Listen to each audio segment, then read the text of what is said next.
All right, good afternoon. We're back on. Defendant's present, represented by counsel, with Greg McMichael. Yes. Ms. Hogue, are you ready? I'm ready. Okay.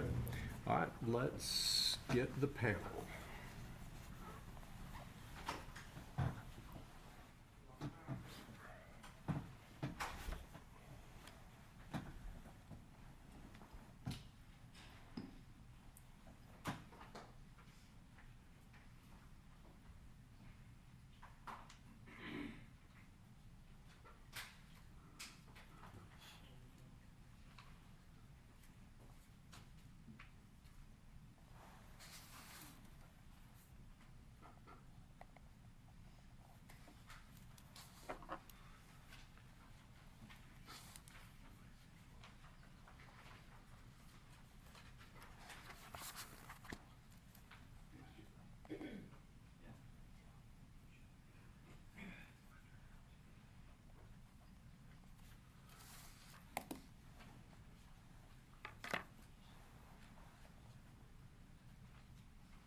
All rise for the jury.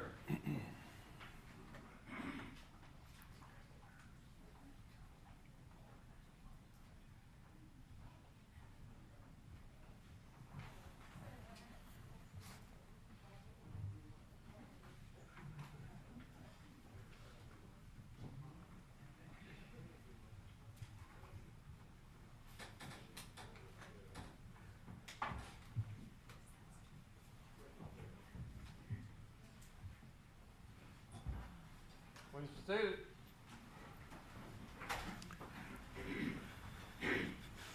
All right, welcome back. Hopefully everybody enjoyed their lunch. I understand we are ready to proceed with closing arguments. Ms. Hogue, on behalf of Gregory McMichael. Thank you, Your Honor. On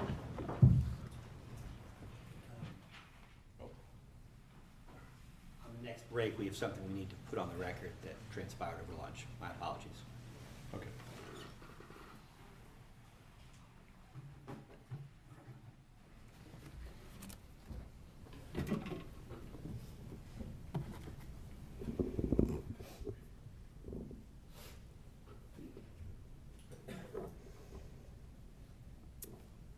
My father worked for almost 50 years as a life insurance salesman, not because he liked it, because he didn't. He did it because he had 3 kids that he wanted to see grow up in a neighborhood that was safe and secure. A safe home surrounded by a community of neighbors who cared for each other. Band-Aids for skinned knees, July 4th parties, block parties that went on for hours, crocheted baby blankets when a new child was born, casseroles when we'd lost a loved one. He worked hard day and night to provide those things for the people that he loved.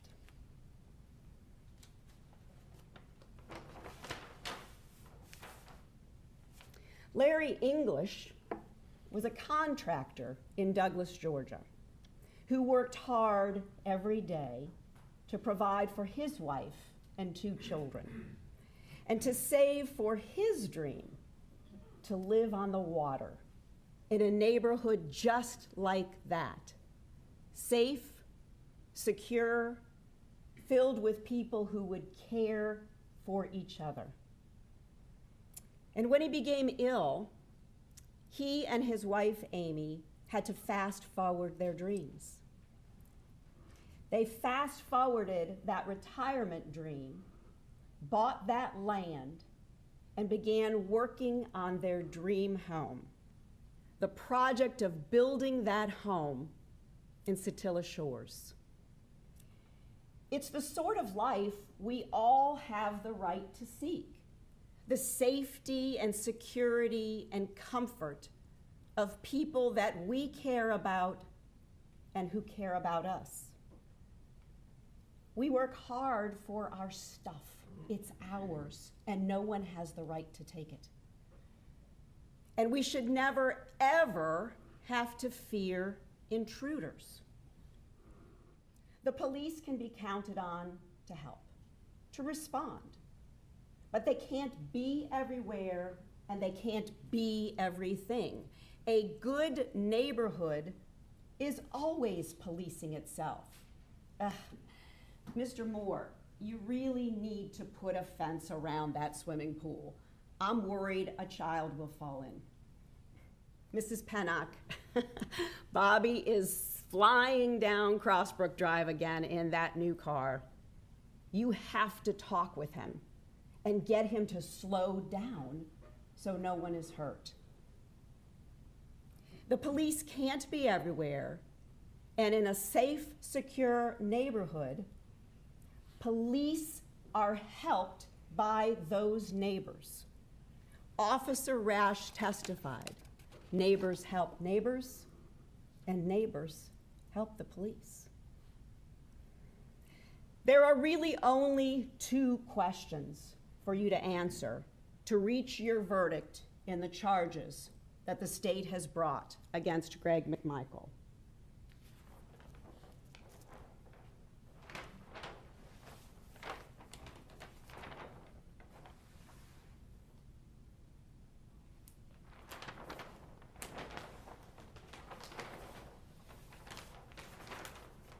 Did Greg McMichael have reasonable and probable grounds of suspicion to believe that Ahmaud Arbery had committed a burglary at 220 Satilla Drive? And did he have reasonable and probable grounds to believe that Ahmaud Arbery was escaping or attempting to escape yet again on February 23rd? It is a 9-count indictment. 9 counts. So why only 2 questions? Well, I want to suggest to you what the state suggested, but in reverse.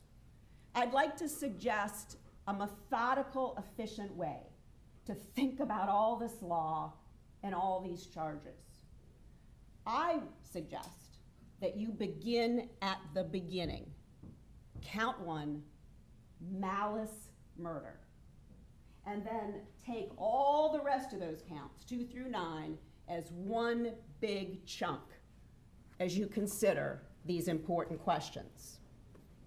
Even count 1, that malice murder count, is defended by the answers to those questions. But with malice murder, I suggest to you, you don't even have to get to those questions.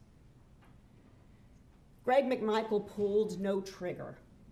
How could the state seek a conviction for malice murder as Greg stood in the bed of the pickup truck on the phone with 911 as the fatal shots were fired?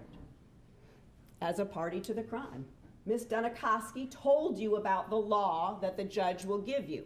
If someone intentionally helps or aids or procures or hires or assists in the commission of a crime, they can be as guilty as the principal, as the person who fired the shots. But what is so very different about count 1 is that it's malice murder.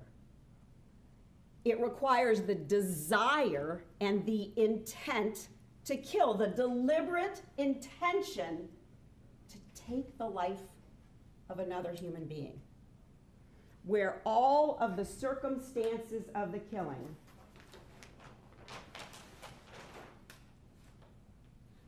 show that an individual acted with an abandoned and malignant heart. The state will have to be asking you to find that Greg McMichael advised or encouraged Travis McMichael, his son, to take the life of Ahmaud Arbery because that's what he wanted to do, for no reason other than to see that young man die, and to see him die at the hands of his own son. and to do it right there in front of his eyes. Because the guy keeps breaking into that house down the street. That's the level of criminal intent, the level of depravity, heartlessness, sickness that you would need to find beyond a reasonable doubt to find Greg McMichael guilty of malice murder. That's why I suggest that you begin with count 1 and quickly dispatch of it with a not guilty verdict.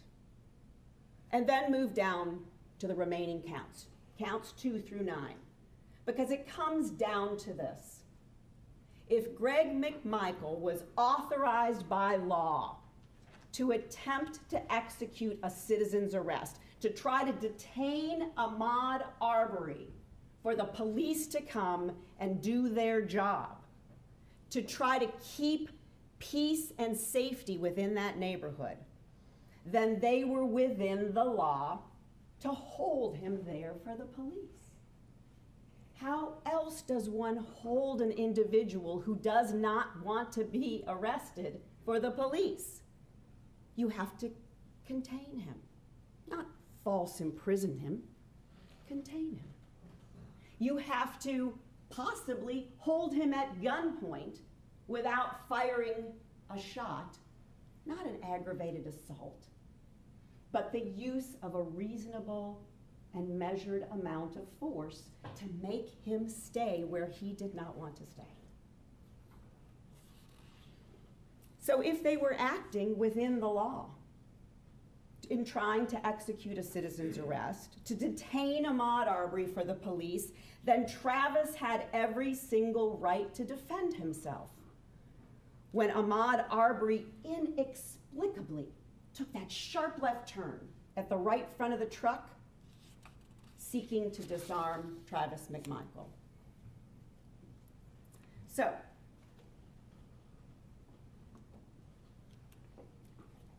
who's got to prove what? We begin, as we always begin in a courtroom, with innocence. And we stay there unless and until the state proves to you that this was not a citizen's arrest and that Travis was not justified in defending himself against Ahmaud Arbery's attack. And they have to convince you of that. Remove your belief in that citizen's arrest or justification to such a degree that you've got left nothing in your minds to doubt it. And that sounds like an enormous burden. Why? Because they have to make you sure of it. You have to have no hesitation, no ambivalence, absolute certainty, because the stakes are as high as they come. It's the highest level of proof we ever ask for in a courtroom. The court will tell you when they say murder and the facts raise justification, and the judge will tell you justification is self-defense, justification is citizen's arrest. That when the facts are raised to support those defenses, that the state has to disprove them, that you were justified. But why? Why is the standard so incredibly high? And the answer is something you witnessed in this very courtroom. Even in science, errors can happen. And without diligent investigation and inquiry, people can be convicted on the slightest errors, stripped of their freedom for another's inattention or mistakes. Imagine if Dr. Donahue, with all that experience,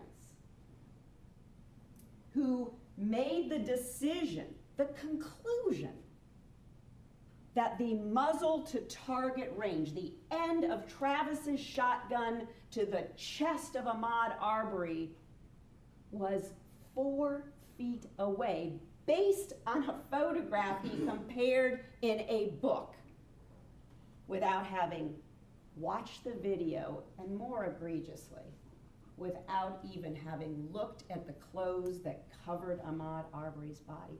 Imagine if that initial conclusion had been all you knew in this case. Wouldn't that have misled you? Wouldn't that have led you to wonder how what you saw in that video matched the opinion of a scientist? Imagine if Brian Leopard hadn't tested Ahmaud Arbery's shirt and scientifically concluded, based on that stippling, that these were contact or near contact wounds. Imagine further if I hadn't emailed Dr. Donahue to take another look at his conclusions based upon the clothing and Brian Leopard's expert report. And further imagine if Dr. Donahue was not an honorable scientist, if he wasn't willing to admit he'd made a mistake and take another look at the science. So that instead of 3 to 4 feet, we now know it's contact, or 3 inches. 3 inches, as opposed to 4 feet.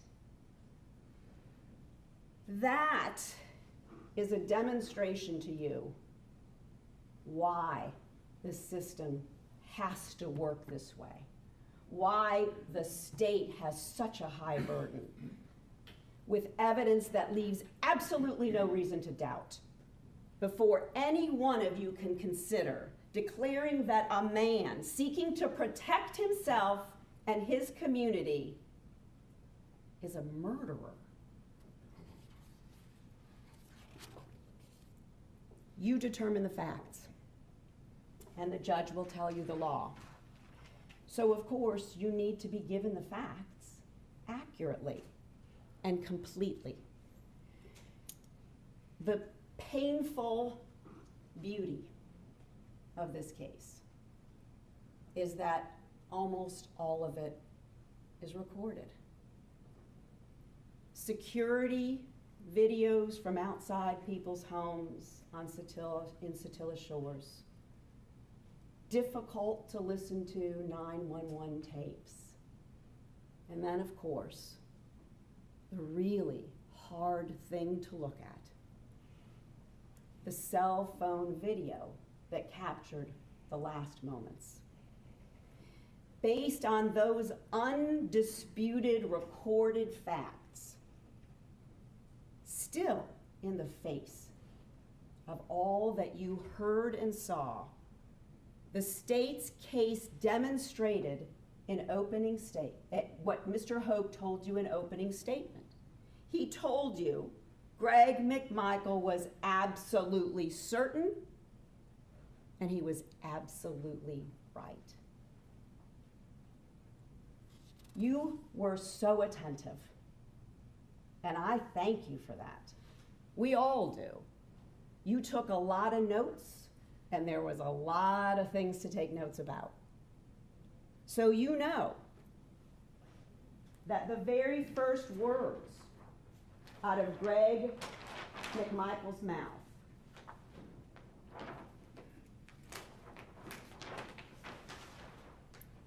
is that there was no doubt in his mind as to who this guy was. He told Officer Brandeberry that, and it was captured on the body cam that you saw. And later, interviewed at the Glynn County Police Department by Parker Marcy, that investigator told you, here's his statement, here's what he told me. I watched him, and when he came by me, I got a good, really good look at him. So I mean, it's the same guy. And it was Ahmaud Arbery on the video. He was an intruder. Larry English had reported, because he believed that an intruder had taken thousands of dollars of boat equipment off the offshore boat that had been parked in his RV parking garage. It was Ahmaud Arbery, returning night after night without authority to a place where valuables were stored, with no legitimate reason for being there. And it was Ahmaud Arbery, as Greg McMichael told immediately after being questioned, who had hauled ass from that house on February 23rd, after he'd looked through the window at Matt Albenze on the phone, that he ran from that home. Add all that knowledge, that certainty, to what he learned when Travis jumped into the truck and shared with him what he saw on the driver's side of that truck. Fact's not an evidence, and I object to, this is never an evidence, and the state objects to arguing fact's not an evidence. Your Honor, I believe that is an evidence, and I believe that Travis McMichael testified, and these statements that I'm talking about did come into evidence. I believe it's up to the jury to remember the evidence.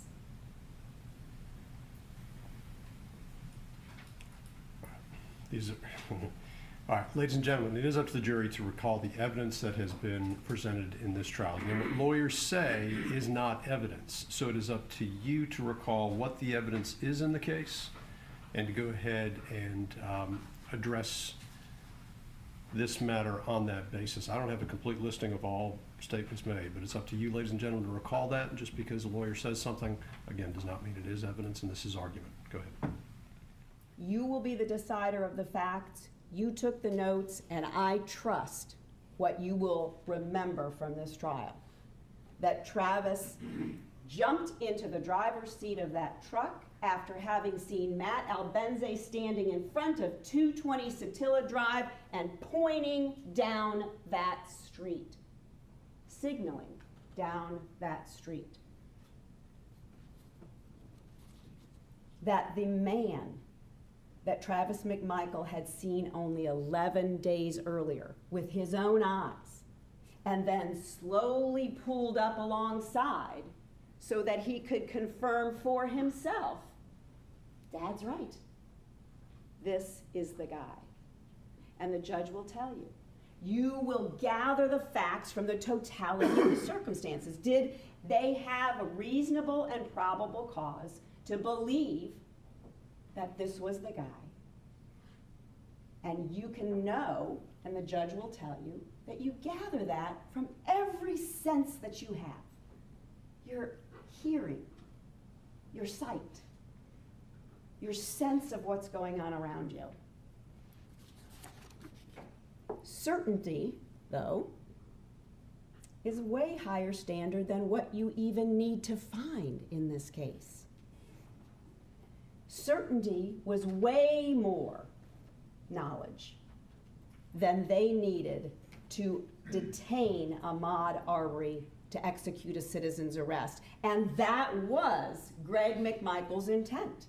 He said it from the very beginning. He was asked by the investigator, Parker Marcy testified to you, what was your intent had he stopped?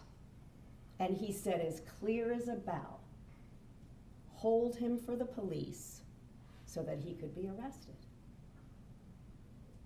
The judge will charge you that a private citizen can effectuate an arrest, detaining someone for the police to arrive if a crime happens within his knowledge, oops, there's the other one, or his immediate presence.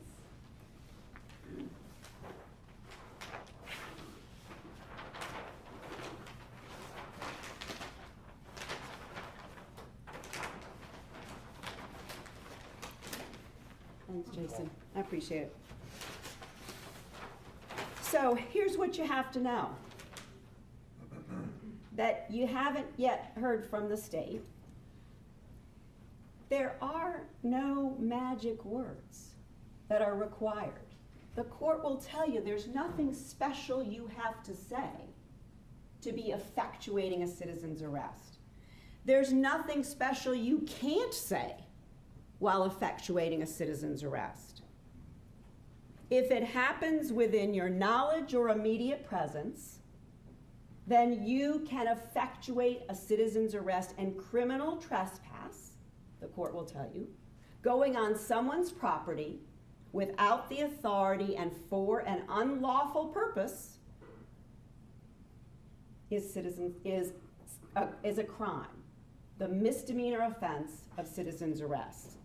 And again, what you haven't heard from the state and got some misdirection about, there's no requirement, Judge Walmsley will tell you, for a posting of a no trespassing sign. There's no requirement that any officer execute this trespass warning. It's your place, and people should stay off it. We don't need to be telling people ahead of time and giving them warnings if you don't want to. And he'll also charge you that a private citizen can effectuate an arrest, detaining someone for the goal of holding them for the police if he has reasonable grounds of suspicion to believe that a suspect is fleeing or attempting to flee from a felony. Burglary is a felony. Entering a dwelling place without authority with the intent to commit a theft in there. Not an actual theft, but the reason, the mindset for going into a place that's not yours.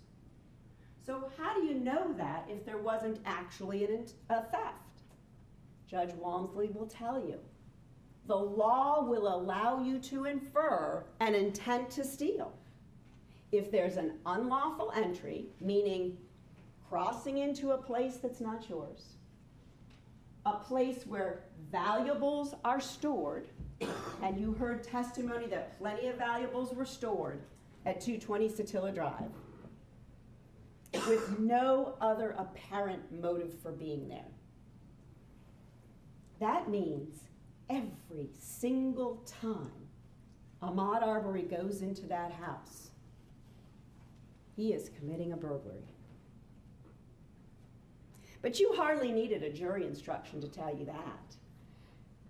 Coming into someone else's house at night, where it's pitch dark, repeatedly, even after you've been run off, into a place where an offshore boat is holding expensive equipment,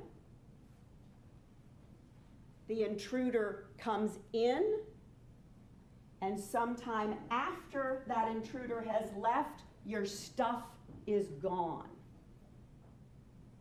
Reasonable grounds of suspicion is nothing more than probable cause. And probable cause, as Mr. Sheffield and the court will tell you, are facts necessary to establish a probability, more likely than not. It's less than certainty, but it's more than mere suspicion. So think of it this way. If Officer Rash had been on one of his patrols in Satilla Shores on February 23rd at about 1:08 p.m., and as he turned onto Satilla Drive, he saw Matt Albenze, who he'd already met, standing in front of 220 Satilla Drive, just signaling down that street. And down that street, hightailing it, is Ahmaud Arbery, the man that Officer Rash had seen on those video cameras over and over again. So if he saw and heard what these men did, he too would have had probable cause to arrest Ahmaud Arbery for the crime of burglary. There's no doubt he would have put on his sirens and tried to stop Ahmaud Arbery. And there's no doubt, after the events of February 11th, that Officer Rash would have had his gun at the ready and not taken any chances. And I suspect, in your minds, there would be no doubt that Ahmaud Arbery would have known exactly why he was being chased. Because there can be little doubt as well that Ahmaud Arbery knew exactly why the McMichaels were trying to detain him on February 23rd.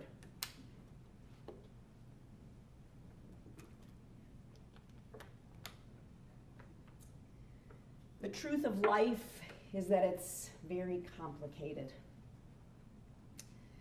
A beautiful teenager with a broad smile and a crooked baseball cap can go astray.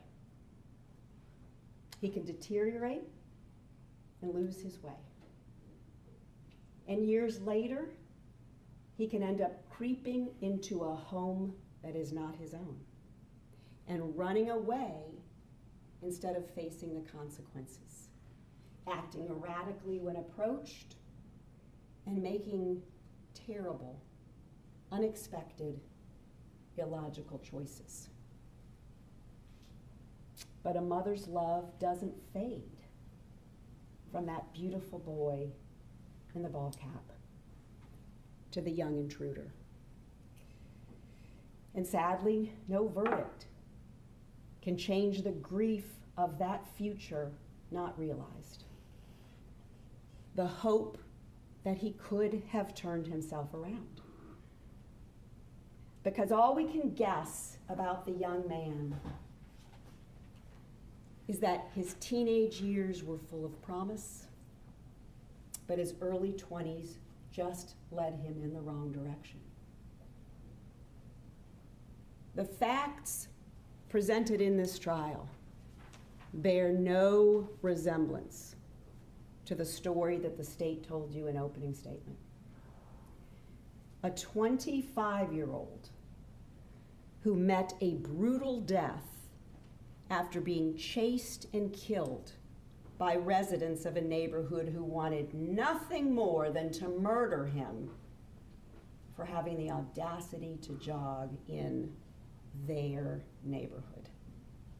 Not a single piece of evidence that's been presented to you in this entire trial supports such a hateful and gruesome set of circumstances.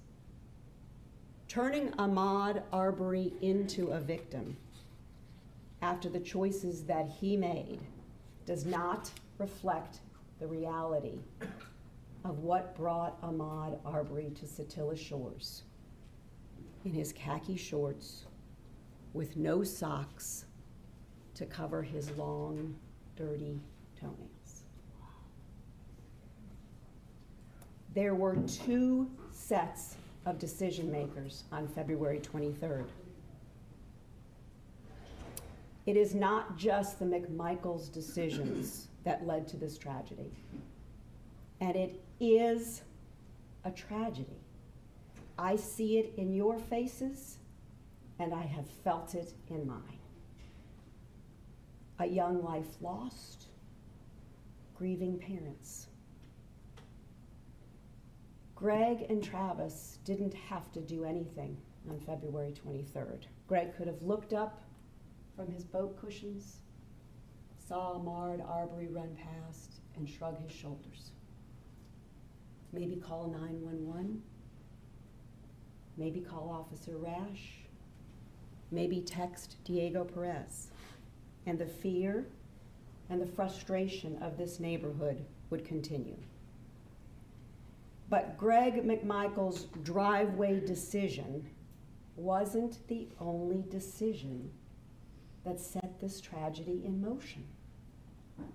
Ahmaud Arbery was not an innocent victim plundering through Larry English's house on February 23rd, just as he wasn't an innocent victim all the other nights, like October 25th, or November 18th, or December 15th, or February 11th.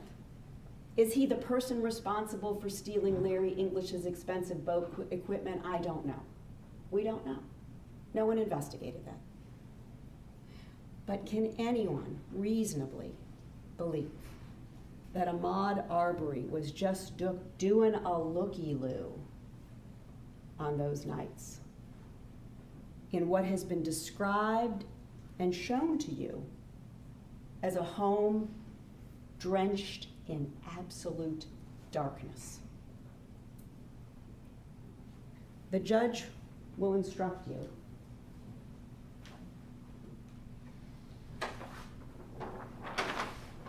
that you must use common sense and reason. Common sense and reason. There was no legitimate reason for Ahmaud Arbery to be plundering through Larry English's house those 4 nights, and again on the afternoon of February 23rd. Ahmaud didn't live there, he didn't work there, he didn't have friends there, he didn't have a girlfriend there, he wasn't hanging out with a friend in that neighborhood who was a friend of a friend, he didn't jog through that neighborhood. He was a recurring nighttime intruder, and that is frightening and unsettling. A looky-loo in an open, unsecured construction site. Why did we have to withstand that drumbeat? Why? Let's clear a few things up. The judge will charge you that for burglary purposes, a dwelling is any structure that is intended for residential use. It makes no difference if it's occupied, being built, under construction, unoccupied, or vacant. And that only makes sense. How could you ever build a home if it wasn't really yours to protect until it was done? For that matter, how could you ever expect your stuff to be safe when your teenager forgets to close the garage door? Really, with all the important law to consider, why the misdirection? Why? And why the insensitivity to the neighbors of Satilla Shores? It's only a looky-loo when it isn't your neighborhood. It's only an open, unsecured construction site when it's not the building of your dream home, hastened by this impending fatal illness of Larry English's. It's only a property crime when you're not Subi Lawrence, across the street from that house, living alone, trying to raise 3 rambunctious boys, and you can't even let them outside to play. It's only a property crime if you're not Diego and Brooke Perez, trying to raise 3 little girls safely next door to 220 Satilla Drive. No one but Ahmaud Arbery made the decision to repeatedly and unlawfully enter into that house over and over again. No one but Ahmaud Arbery made the decision to run like the wind when the police car responded to the calls from the owner and the neighbors. No one but Ahmaud Arbery made the decision to either reach for or certainly give the very real impression that he was reaching for a handgun on February 11th, and then to yet again run away when the police arrived. And no one but Ahmaud Arbery made the decision not to stop when Travis's truck rolled up beside him. To wait, to tell the police what he was doing there. Or just plain run away into the woods, or in the culverts that you'll see all over the state's evidence, or the open yards, or the open garages, or yell the word help, or just keep going right, straight down Satilla Drive, right into Officer Minshew's patrol car. I realize, probably more than any of you, what an incredibly unpopular thing that is to say.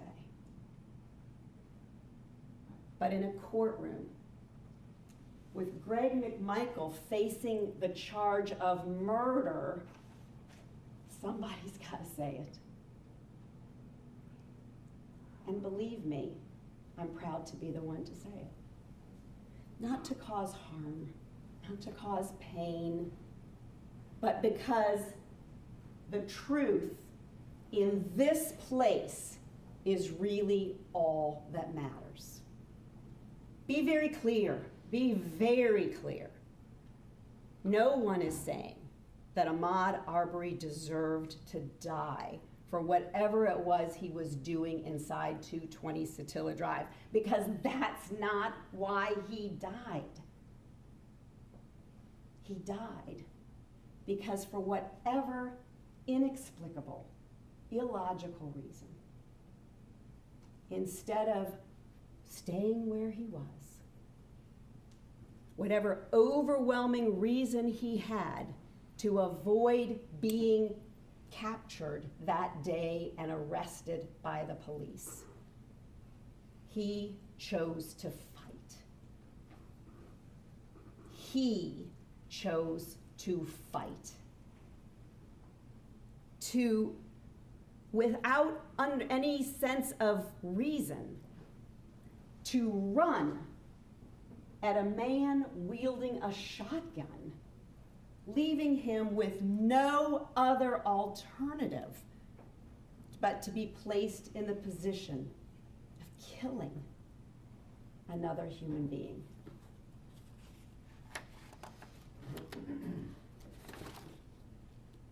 Greg McMichael had probable cause through all that he saw, all that he heard, all that he knew, to believe reasonably that Ahmaud Arbery had committed a crime and that he was fleeing from it yet again. If the state hasn't removed every doubt, every single reasonable, logical doubt in your mind that Greg McMichael was attempting a citizen's arrest, attempting to simply detain Ahmaud Arbery for the police on February 23rd, then you have reached your verdict, ladies and gentlemen, on counts 2 through 9. If they can't strip you of any reason to doubt the evidence that's been presented to you on citizen's arrest, but if they have left you wanting to know more, if they have left you wanting to inquire into the next steps of these offenses, there are still more steps. One of those is causation. How any of the other acts in counts 2 through 9, other than the actual shooting of Ahmaud Arbery, could have been the direct cause of Ahmaud Arbery's death. Or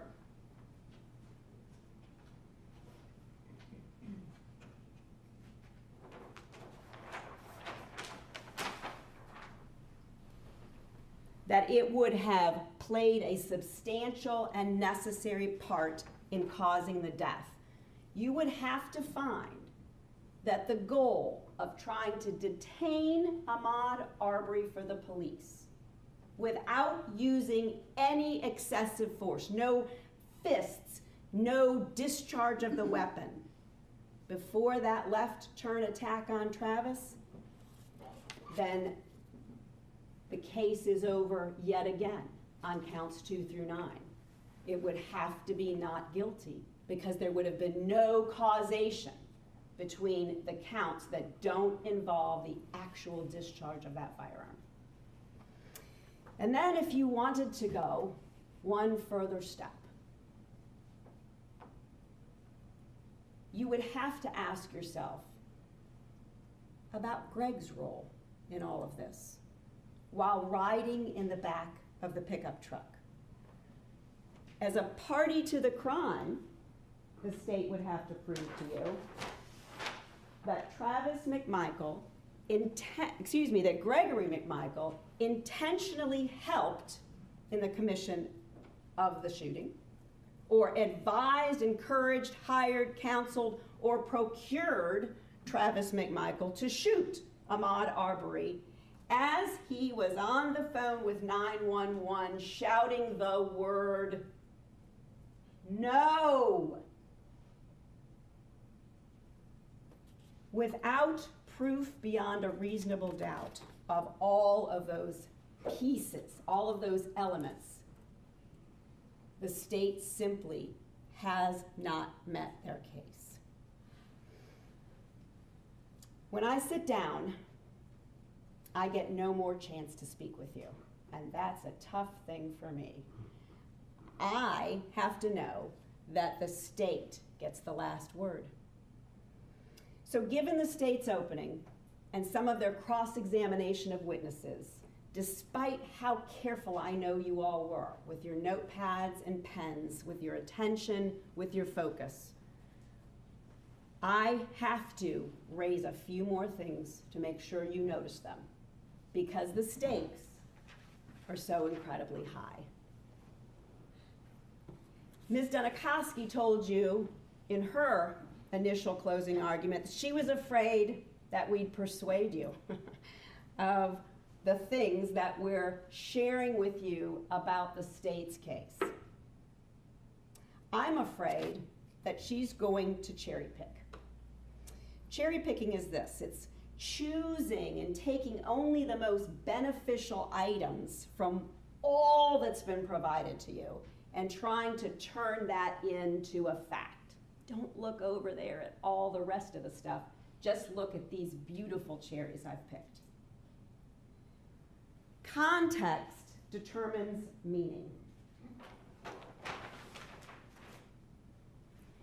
Stop, or I'll blow your MFing head off.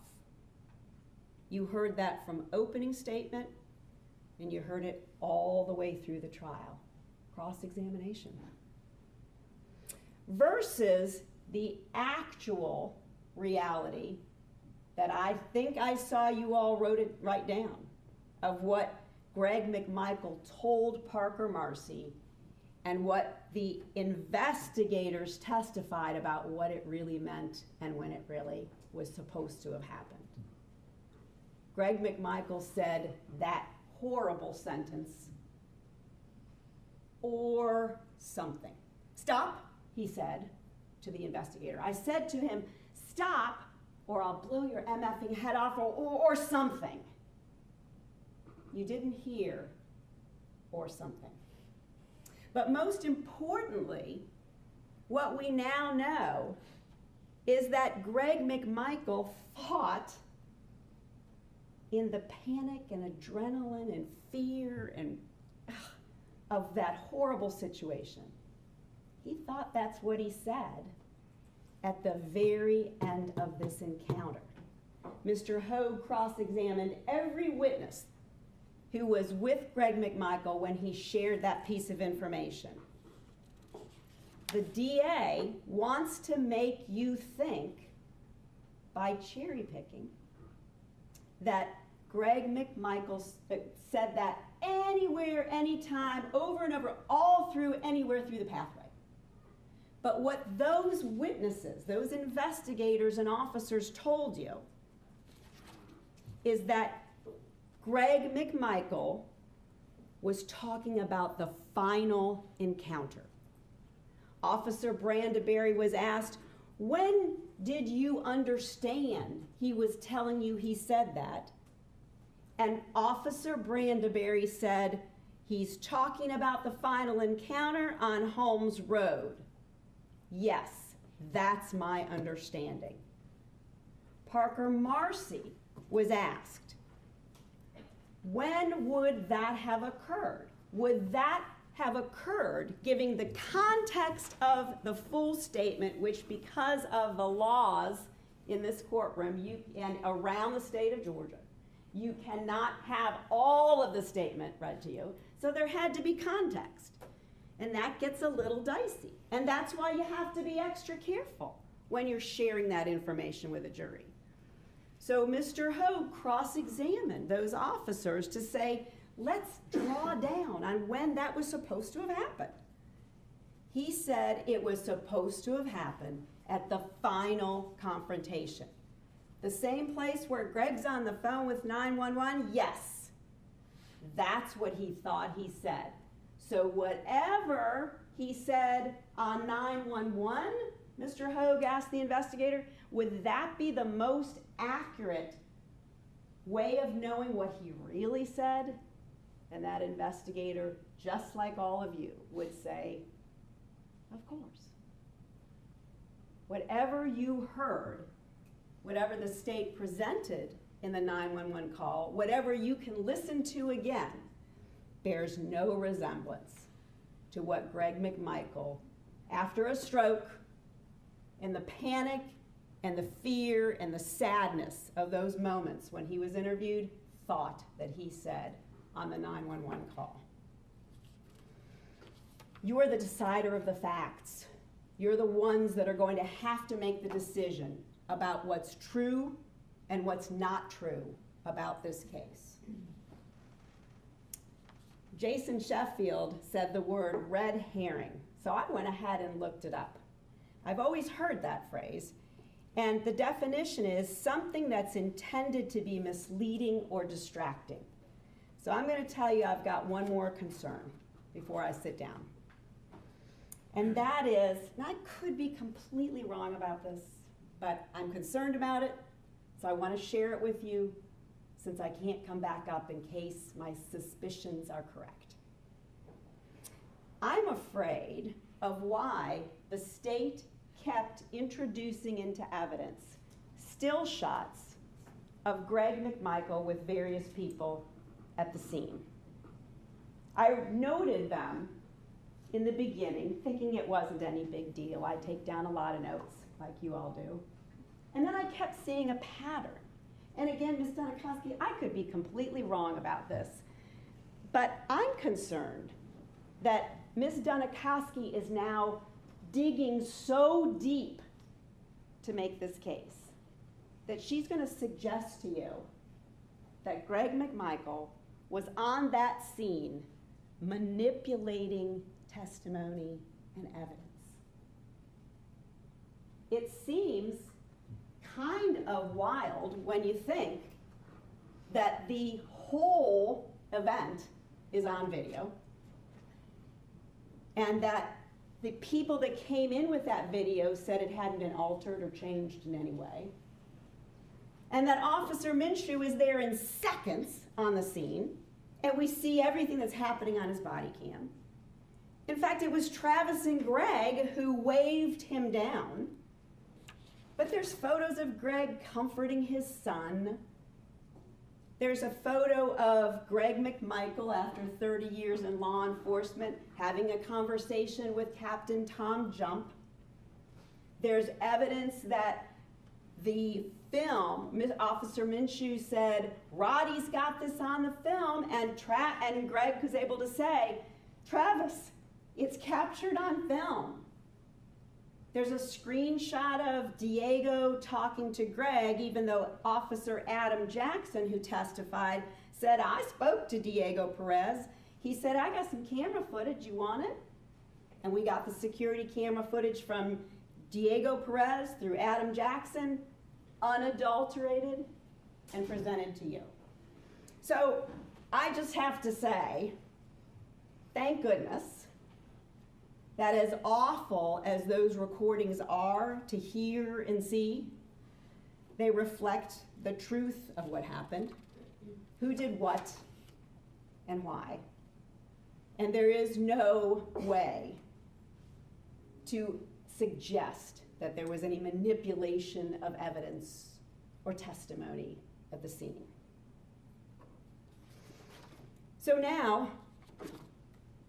it's time, very soon, probably not soon enough for you, but very soon, for you to deliberate and reach a verdict. A verdict rendered by members of your community about an event that happened in your community. Glynn County, filled with communities that are filled with neighbors. Why did it take us 11 days to select you? Well, the media descended on this case, and unless, I think several of you said, unless you lived under a rock, you knew something about the case. Some facts that were accurate, some facts that were ridiculous, and some facts that were outright slanted for shock value. And we as humans do, we begin to form opinions when we begin to hear things that we believe could be facts. And then there's the social media. People posting arguments, comments, and opinions. And then with the algorithm of Facebook, you're gonna get more and more of the same opinions and comments and opinions that are like the opinions that you seem to be interested in. And next thing you know, you think that these people's opinions are facts. And the other issue is this is a small county. Many of the jurors that were summoned knew the defendants. Many of the jurors that were summoned knew the Arberies. Many of the jurors that were summoned knew people who were close to people who knew either one of them. And consistent with human nature, those folks had formed opinions. So why are you the 15 that remained? Because you were determined to be the people most likely to do what I submit to you is the impossible. To set aside opinions and beliefs you'd formed before you came into court. To set aside facts that you thought were accurate before you came to court, and to promise with your oath, hand to God, to base your verdict only on what you hear in this courtroom. It's kind of a ridiculous standard, but it's all we've got for these men to have their day in court. And we had to assess your honesty. We had to assess your candor, your truthfulness, that you would do what you said you would do. This incredible, awesome responsibility that you've been selected to undertake. Jury deliberations are not like a meeting. They're not like a business meeting where you're going to each put in your opinions and thoughts and reach an agreement, a little give and take. It's not like going to buy a car and you're dickering over the price. It's not even like the legislature when they're trying to come up with a budget. Hey, this is the stuff I really want in my packet, and this is the stuff I really want in my packet. I'll give up a little bit of this if you give up a little bit of that. That is not at all how jury deliberations work. Because you see, compromise has absolutely no place in the deliberative process. The judge will instruct you. Keep an open mind, talk with each other, consider each other's points of view, but the bottom line, ladies and gentlemen, is that each of you will form this verdict on your own. You are the gatekeepers of this jury process. You're the gatekeepers of the oath that you each took. If some of you feel strongly one way, and others of you feel strongly the other way, keep talking, keep working. This is important. But you are not to give up any opinions you have, any thoughts and beliefs you have, just to get along or just to be unanimous. You are not to consider what the possible punishments just might be. You can't have the kind of conversation that says, well, you know, that malice murder, that is kind of ridiculous given the facts of this case. So let's just agree on that felony murder. That can't be that bad. It's got to be less than the malice murder. Or, you know, some of you really want felony murder, and some of you really want not guilty. What if we just sort of meet in the middle with one of those ag assaults? Absolutely not. Absolutely not. I encourage you, I beg you, to slam on the brakes if you hear any conversations like that in the jury room. The only thing you're asking yourself is whether the state removed every logical reason for you to doubt that Greg McMichael had the requisite knowledge and intent to execute a citizen's arrest. And if that's the case, then not guilty is the only verdict you can reach. Because every single count in this indictment is so serious. And every single count in this indictment is life-changing for Greg McMichael. Your deliberations should be guided by the rule that the judge will give you. If in any way your minds are wavering, unsettled, unsatisfied, then that is a doubt of the law and you must acquit. You can't wake up in a couple of weeks from now and regret the decision you made, because you can't take it back.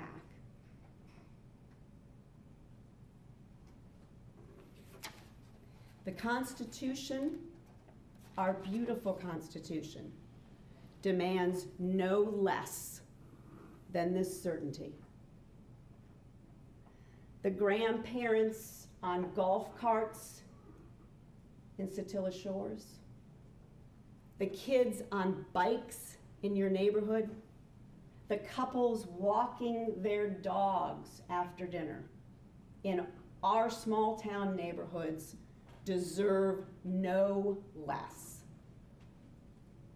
Greg McMichael is not a murderer. He's not guilty.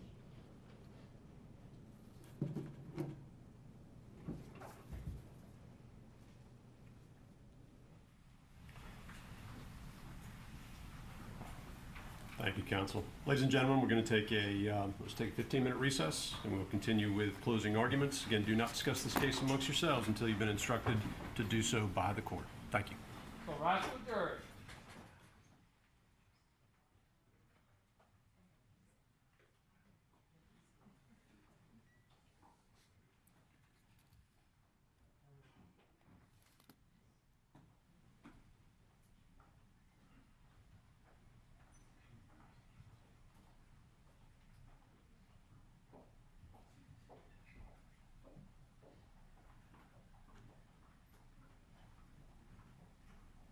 Proceed, please. All right. Before we recess, Mr. Goff, you had a matter for the court. Yes, Your Honor, over the lunch recess, my understanding is, can I have notes? Your Honor, during the lunch recess, co-counsel had an opportunity to look outside at what was going on, and there are some matters that need to be placed on the record.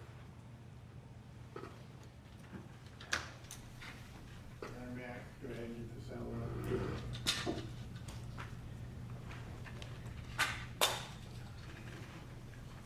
One moment, Your Honor. Sorry, Mr. Goff. No, you're good. You're good. I'm not using any of that stuff. Your Honor, protesters, whether they were the Black Panther group or some other group, were behind the barriers in front of the courthouse. There was a truck carrying a coffin with the names of the defendants on it.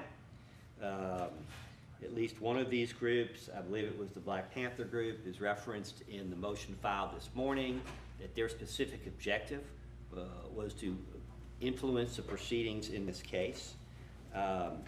I don't know whether they intended to scare the defendants, but I have co-counsel with a small child who was scared to death. Large weapons, apparently automatic weapons, were seen outside the courthouse. And, you know, given everything else that's already transpired in this case, we believe at this point that it's appropriate for us to renew the motion for mistrial.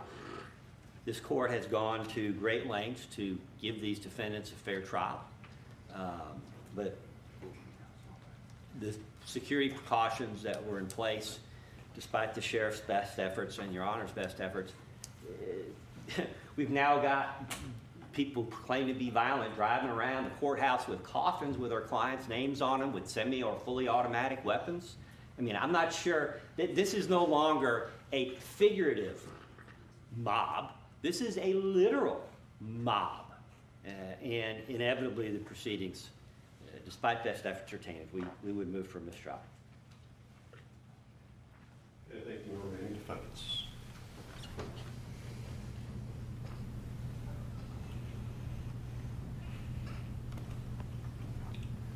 You go first.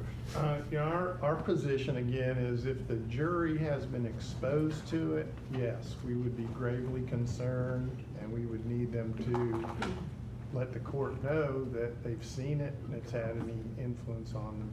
Short of that, if it's folks exercising their First Amendment rights outside and our jury is unaware of it, then we're okay. And I would agree with Mr. Hogue. That's what I was going to say. And I would, one more thing. To make sure in this most important trial that the jurors are not being exposed to these matters, I would ask the court to affirmatively question them altogether, to remind them, to bring it to your attention or the court deputy's attention if they have encountered it or been contacted in any way. State asks that you deny the motion for mistrial. We leave it to the discretion of the court. Yeah, the court's again denying the mistrial. I've indicated previously and mentioned to counsel that I agree with the concern that is out there with regard to the jurors having exposure to anything that may be going on outside. Whatever may be going on outside, it has not been brought to my attention on a security level. Again, individuals have a right to be outside the courthouse. I agree with Mr. Hogue that the court needs to keep a very close eye on whether or not whatever may be going on outside the courthouse has any influence upon the jury, and the court has taken steps to ensure that the jury is insulated from anything going on around the courthouse so that they can focus on their business before the court, which would be to consider the evidence presented as well as the arguments of counsel, and I will continue to endeavor to do so. Has the court talked with the jury bailiff at all, and also keeping lines of communication up with the jury bailiff so that she would say, Judge, there's some murmurs or there's some things being spoken? Is she keeping an active ear out for the court? Without getting into detail, I will tell you that the court I'm trying to stay apprised of whatever may be going on with the jury. As far as what's going on outside, that's up to whoever's outside making sure that everything's okay. But as far as this jury is concerned and what may be going on that may affect the proceedings in this courtroom, yes, I have tried to ensure that I'm at least aware of anything that may be important enough to affect the proceedings. And if something did happen, I would probably be bringing it to everybody's attention because I think it would be important for counsel to know. One other thing, I wanted to move again that we replace juror number 12. And I will tell you, I tried to make some eye contact with her during my closing. She had nodded off. She was done. She was sleeping. And so at one point I walked closer to her to try to rustle her up, and I even thought there was someone that might have even moved her chair, kind of kicked it, and she then still nodded back off again. So I would ask again, since this is now about the third or fourth time that we've had to deal with it, that we have her replaced with the first alternate. We would join that. Juror 12 is sitting right in front of me. I never saw this. Her I she had saw her eyes open. So Ms. Duncan's talking about what she saw, so let's This let is her what I finish. saw. And I was facing Ms. Hogue while she was talking, but I was very closely watching the jurors. And juror 12 was right in front of me. I did not see her nod up. I didn't see her close her eyes at all. I saw her actively paying attention to this. That is what I saw. I will again start focusing on juror number 12, who I think is sitting close to the bailiff now, and make sure. And for the record, Your Honor, is there anyone else at the council table that's able to indicate whether you agree with what I saw? I thought that you and I had made some eye contact. I must have misunderstood that I thought you were looking straight at her. Yeah, I apologize. I didn't mean to interrupt Ms. Dunikowski. I did see it. There were 2 times where I thought about turning over a box accidentally or kicking the table hard, but I didn't want to interrupt her, Ms. Hogue's closing, but there were 2 times. I'm hearing a couple different things, so I'm going to keep an eye on juror number 12 again, and ensure I did not see a juror sleeping during closing arguments. But that, of course, is something, particularly with what has happened previously, that I now will, again, start keeping a close eye upon. Thank you. Thank you, Your Honor, Judge. if she was nodding off during Ms. Hope's presentation, I mean, she may need medical attention. We may have a coma here before I'm done. Well, let's get going. Okay. With that, we're in recess. Let's go about 10 minutes.